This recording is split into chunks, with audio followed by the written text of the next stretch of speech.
So on that note, we can dive straight into the first theme for today, which is energy infrastructure development. So let's get ready to explore the forefront of energy innovation as we discuss building resilient infrastructure, harnessing renewable energy resources, and shaping a sustainable future for generations to come. Our first panel for the day will delve into the intricate dynamics surrounding the burgeoning energy demands of a rich Asia-Pacific region. Rajiv Mahajan is in charge of the Green Climate Fund's private sector facilities Global Climate Resilient Infrastructure Financing Operation. He has 24 plus years of experience in the Indian project finance market, focusing primarily on infrastructure with premier Indian institutions. At the Green Climate Fund, he has led climate finance deals aggregating to 2.4 billion US dollars.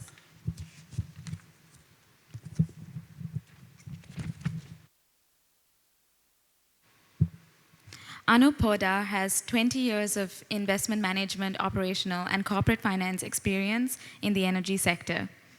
Prior to rejoining Energy Ventures as a partner, Mr. Poddar was CEO and founding member of the private equity firm First Reserve Momentum, and he is an alumni of Harvard Business School. This panel will be moderated by our favorite, Asanka Dimel, founder of Lovi and co-chair of Big Bold Brave. I'm eager to hear the thoughts of this expert panel as they discuss the composition of future energy supply and how this mix changes with climate change requirements. Welcome, panel.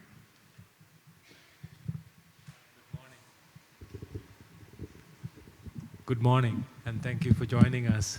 And thank you all for joining us. And it's a hard act to follow the first one, but we'll put you guys on some curveballs.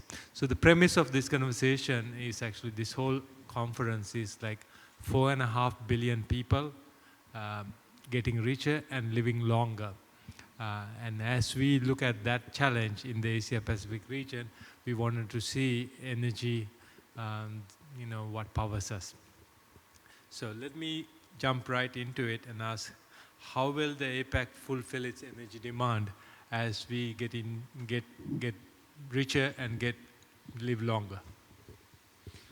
Thank you, Asanka. And I'll begin with two things. The first one is thank you to the hosts. You've been amazing. You've made us feel at home over here, and heartfelt gratitude. The second thing I would say is that being in Sri Lanka for the last couple of days, I've seen an amazing degree of enthusiasm, of hope, of aspiration that the people have, and that's very encouraging coming out of a crisis a couple of months back. And that's amazing, and that clearly is a good segue into the topic that you mentioned. Let me just begin by saying that the views that I express over here are mine as a professional and are not necessarily that of my employer. I think as the region grows, the demand for energy will grow, and it will grow exponentially beyond our belief. Infrastructure, energy in specific, is an asset class that creates its own demand. And that makes it very unique as compared to, let's say, other asset classes. So hard to place a bet on what that energy demand is going to be into the future. But this ambiguity on how this exponential growth is going to work, how it's going to look like, requires a different kind of thinking in the way planners look at energy. So if you were to talk to a politician and there is an energy gap, the simple answer is going to be, let's set up a power plant. Okay, but there could be other solutions as well, and that's something I think we need to explore before looking at new generation capacity. And so the point that I want to make is that I think we need to have a bit more of a systems thinking approach rather than a linear approach to energy. And so when we look at the energy system as a whole, we look at the resources that are used to generate energy, the generation capacity itself, the mechanisms by which that energy is brought to the end consumer, you and me, and how the energy is being used at our end. So are we planning the resources well enough? Are the resources being fully sweated out in generation of energy? I think that's one aspect that has to be considered. Second aspect to be considered is access, how we access energy. How do we minimize the losses, increase the efficiency over there? Could we invest in smart infrastructure that ensures that, whatever is generated, we lose minimal amount of that and the maximum amount comes to the consumer. And at the end use, it's all about, the efficiency with which we use the energy that we get. I mean, if you've got a leaky bucket, no matter how much you put in, how much water you put in, the bucket is never going to fill. It's the same with energy as well. I think we got to look at energy efficiency in a big, big way. I know Anoop and his fund is doing work on that. Globally, it's estimated that 1/3 of the energy that reaches us as consumers is actually lost in inefficient use. So can that be curbed? We can do it in the households, but I think the main focus area should be industries, should be MSMEs, should be the large industries that are users of that energy. Can they be made more efficient? And that's a tough ask. That's a tough ask for a number of reasons. Why? That's process disruptive. The business has to shut down for a couple of months while the new technologies are being installed. So that brings us to a couple of challenges. The first and foremost is the political challenge. How do you get, the political system to accept the fact that, we've got to bite the bullet from a systems perspective, not address, one specific issue of generation. Second, policy. How do we encourage investments across the value chain? Very critical, doesn't usually happen. It's only recently that some countries have started to think about looking across the value chain. Thirdly, investments. How do you make investments happen? Very often, these are not viable investments as they're seen. Private sector involvement is minimal.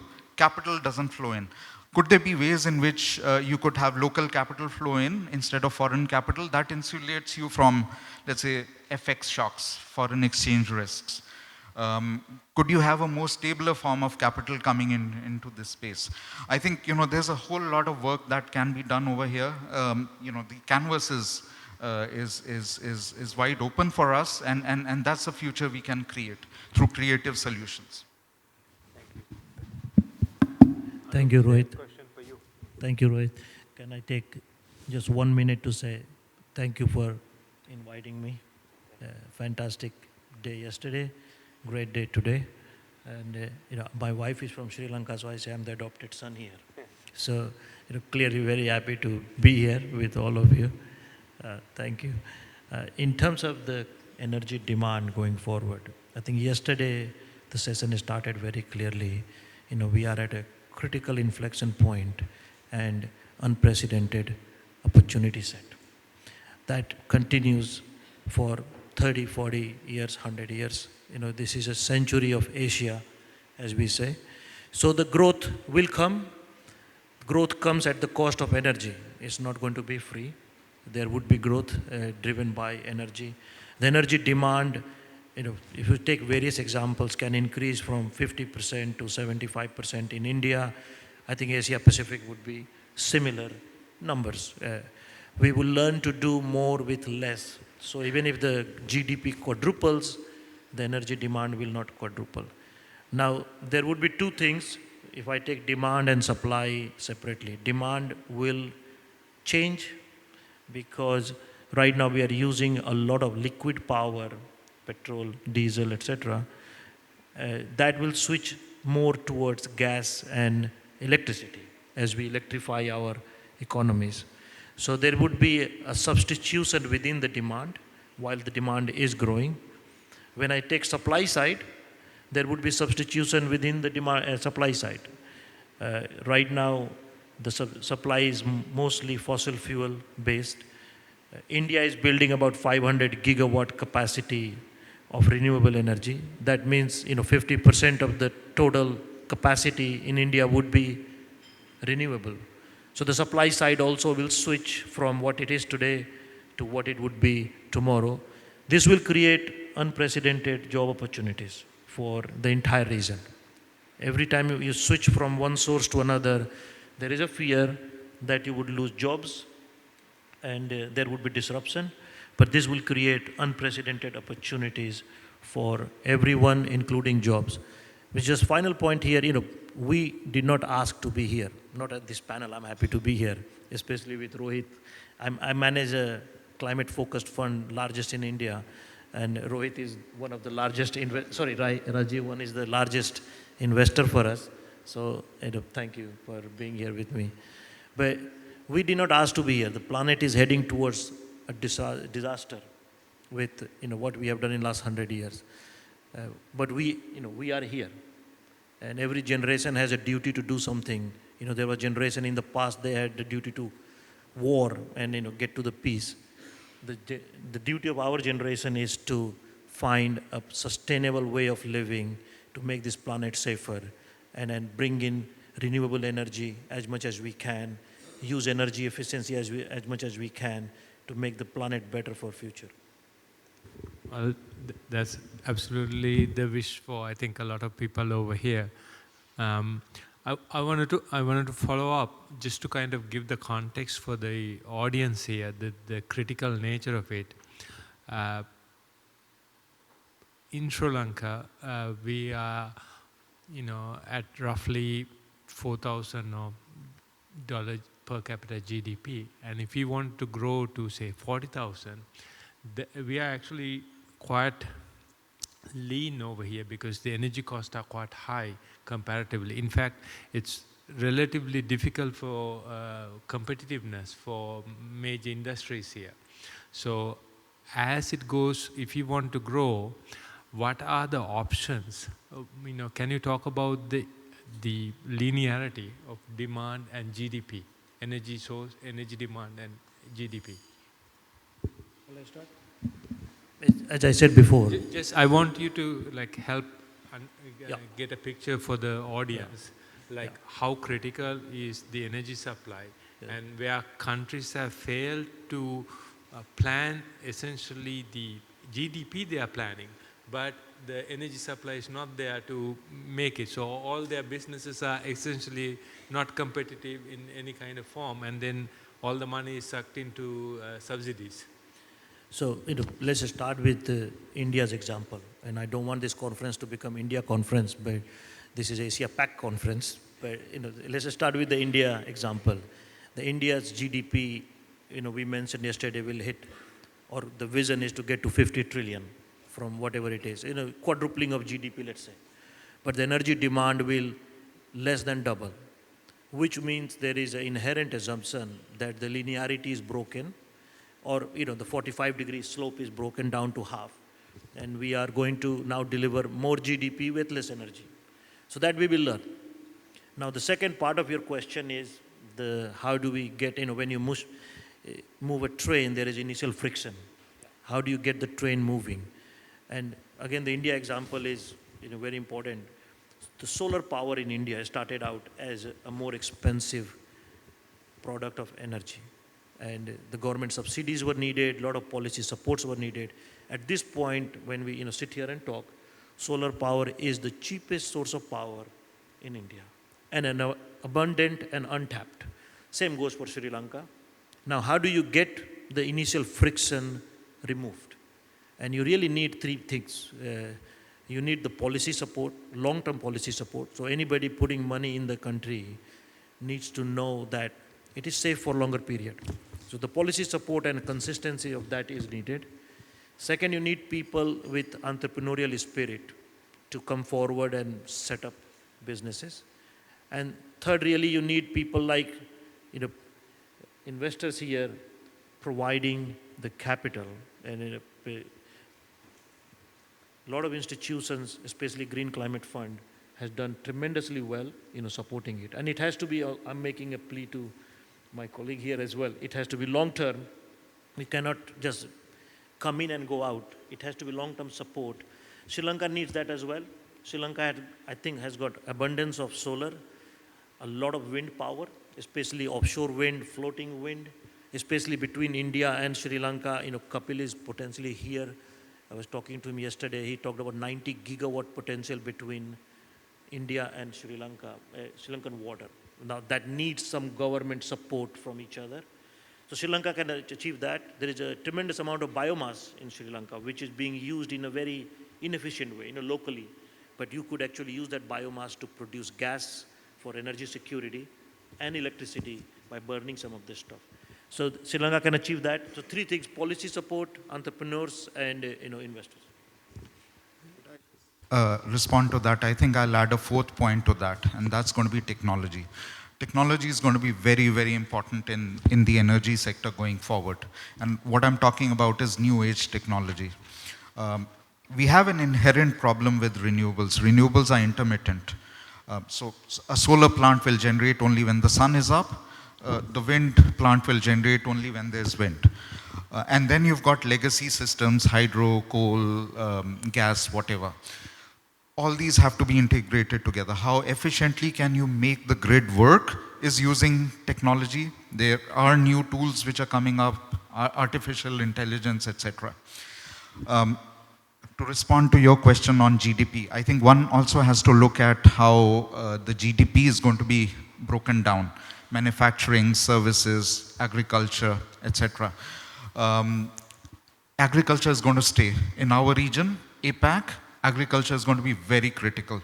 And there you have a critical nexus that one has to deal with, and that is energy, agriculture, and water. Water is essential for irrigation, and water is pumped using energy. So you have a nexus of the three. Manufacturing. Can we have smart, energy efficient manufacturing? I think that's a big question. The region is moving towards manufacturing in a big, big way. And that manufacturing story won't work if you do not have energy efficiency built in. And the last one, services, reliability of power. You have a problem with intermittence of renewables. Prime Minister Modi has spoken about one sun, one world, one grid. Essentially linking up grids across the world, the Middle East to India, to Sri Lanka, to East Asia. So essentially you make the entire region operating on a single grid. So when the sun sets in the east, there would be generation happening in the Middle East, and that power comes in. It's a futuristic concept, may work, may not work, but at least there is a vision now. Absolutely. I wanted to ask, because we have, following this panel, we have a panel digging deeper into renewables. But on this one, I wanted to ask you about base load. First, if you explain what base load is. Two questions to what is base load, what are the options we have for base load, and then I wanted to have quick answers on that and then get into financing. In Sri Lanka, we are looking at potentially $60 billion over the next 30 years to grow our energy supply, to invest into the supply sources as well as the grid to get us to a developed country level. Where is it going to come from? Where are the sources? How we should think about this? I think the base load is still fossil fuel based. There were two other sources being talked about. One is the nuclear, which you mentioned just before this panel when we were talking. Second one is geothermal. But we don't have the ring of fire you see in APAC and other places where you can drill a well in the ground and get hot water out and use that heat to produce electricity or do some other work. So that can be part of the base load. Otherwise, the base load remains fossil fuel. What you can do is reduce the need for base load. There's a concept for round-the-clock renewable power, which is increasing renewable power availability by having solar, wind, and storage combined. That's happening a lot now. So the need for base load will come down. And this part of the base load which you mentioned, nuclear, will take some time. And also there is so much international taboo about giving nuclear know-how to other countries. Having nuclear in Sri Lanka would be a tough ask, I think. So that's a base load question. In terms of the investment topic you talked about, $60 billion. As I mentioned before, anybody coming in, and the example of Bangladesh, for example, they have now launched rooftop solar power in a big way. And it's a government policy support where the tariff is guaranteed. That delivers certain returns to the investors, which now makes the investors consider the opportunity despite the forex risk and political risk. There's three risks really, right? So the forex risk and political risk, they are willing to accept when they have the business risk taken away to some extent. And the duties have been reduced for the initial period for import of these solar panels from China. So the Bangladesh solar power is now starting to take off. Sri Lanka can do the same thing. Again, as I said, there's an initial friction when you are moving the train. But once the train is rolling, it catches momentum. And let me talk about the financing aspect that you asked. Where's the money going to come from? Let's look at it from this perspective. What does an investor look at? An investor who's putting money into any asset class essentially will look at, firstly, what's the risk associated with that investment? Secondly, how predictable are the returns going to be? The answer to both these questions is very simple. Energy is always going to be needed by the people. This demand is not driven by personal taste, trends in the market and that kind of stuff. Technology is. I mean, you would invest in an AI startup just because it's hot, right? But energy, you always need it. It's stable. However, people don't understand the nuances with energy financing, which is essentially why it is very difficult to get banks to finance energy. It's very difficult to get capital into energy unless you've got a very well-developed banking system. However, if financing happens, it's going to provide stable returns. And so this is where institutions like mine come in. I mean, we provide that trigger. We provide that risk capital to ensure that, institutions in the country, banks in the country, pension funds in the country ride on the basis of the comfort that we create. This is a concept that we call blended finance. And we've deployed that in many economies so far. I can give you a number of examples. I led a deal that opened up the renewables energy sector in Egypt. Egypt was a fossil fuel economy. Imported fossil fuels drain on the exchequer. FX used to flow out for energy. We came in with renewables, 8.5 cents in 2017. India and China were doing less than 2.5, if I'm not wrong, at that point of time. We financed the first wave of projects in Egypt. We got banks in. We worked with the governments to say that, look, can we devise a policy that you could bring down the tariffs? Auction-based mechanisms were put in place. In 2 years, the tariffs came down from 8.5 cents to 2.3 cents. Can you believe it? 2.3 cents. It can happen.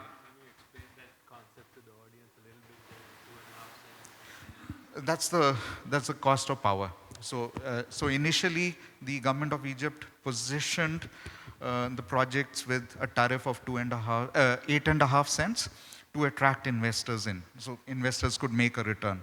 However, the world was moving in a very different direction. Equipment prices were going down, and India and China were procuring power at much less. India and China were using a mechanism which was an auction-based mechanism where, let's say, me as a power producer would bid to the government and say that, look, yeah, I bid at 3 cents, you would bid at, let's say, 2.75, he could bid at 2.5, and the lowest one wins.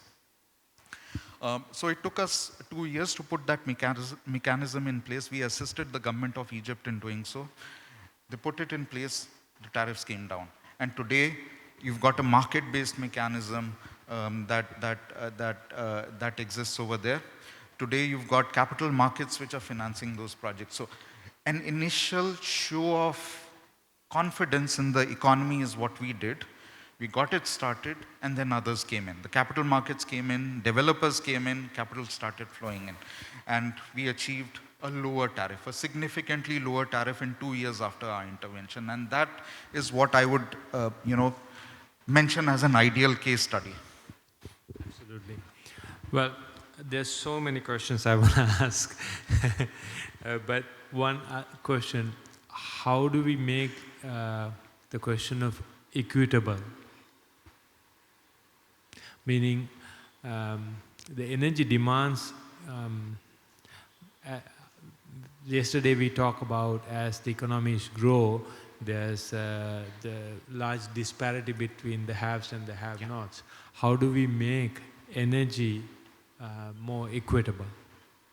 So I think, the energy problem has to be solved on multiple dimensions. One is the utility scale intervention, but there's smaller scale interventions. We have a friend over here, Saju Jain, who was associated with a company called D-Light, and D-Light was at the forefront of providing solar home systems for small communities in Africa.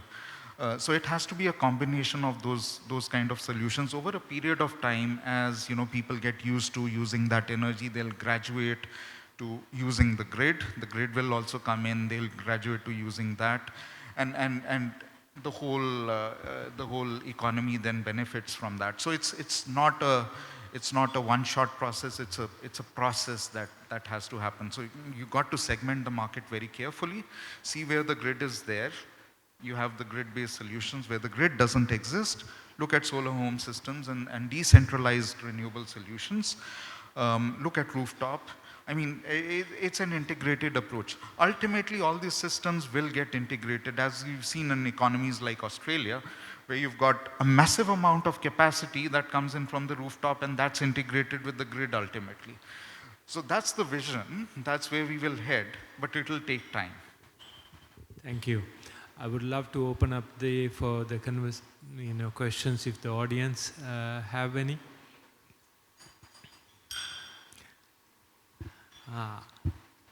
All the way in the back, please run one of those mics. There's a question over here as well. Sorry, I did. Thanks a lot. Very, very interesting. Concretely, what can countries do and what can manufacturing companies do to transition to renewable energy? Because as you said, it's intermittent, and for a factory that makes it very, very difficult. Shall I? I think there is a very well-established CNI, commercial and industrial segment, where renewable energy is being provided. There's a framework where you supply for 6 to 7 hours of renewable energy, and then they buy the rest from the grid today.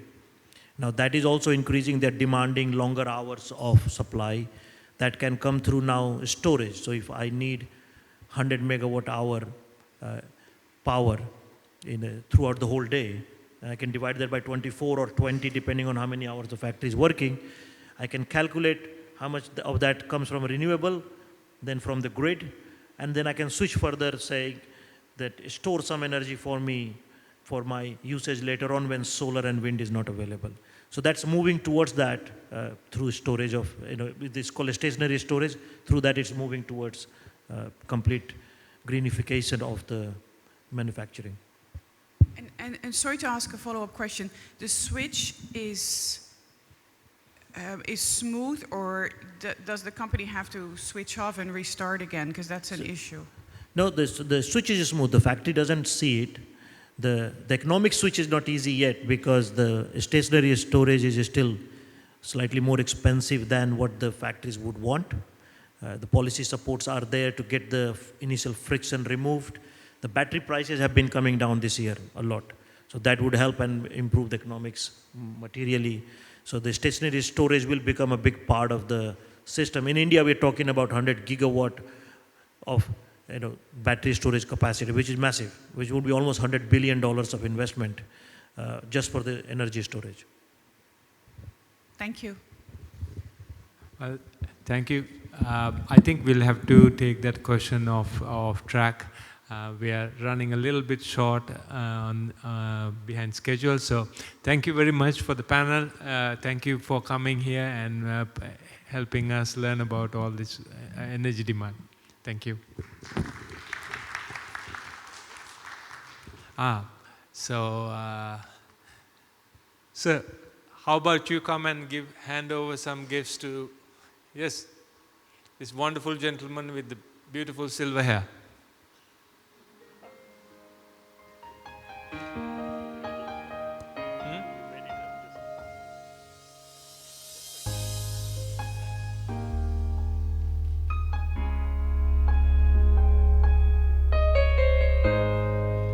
trying to read your card, but I can't read it. It's on the upside down.